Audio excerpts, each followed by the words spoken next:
ঘড়িতে রাত 1টা। চাঁদের আলোয় চারিদিক আলোকিত হয়ে আছে। আমি পিসির বাড়ি থেকে সাইকেলে বাড়ি ফিরছি। সারা রাস্তা ফাঁকা, কোথাও কোনো জনমানুষ নেই। গুনগুন করতে করতে আসছি। এমন সময় গ্রামের ঠিক কাছে এসেই বুকটা আমার ছ্যাঁত করে উঠল।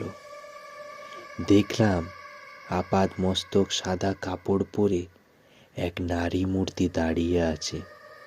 ভয় পেলেও বুকে সাহস এনে বললাম, কে ওখানে? নারী মূর্তি কান্না ভেজা গলায় উত্তর দিল, আমি আমি বাবা, খুড়িমা। বুঝলাম ও পাড়ার নিধু মিস্ত্রির মা। প্রতিদিনের মতো আজকেও মদ খেয়ে এসে নিধু ওর মাকে ঘর থেকে বের করে দিয়েছে।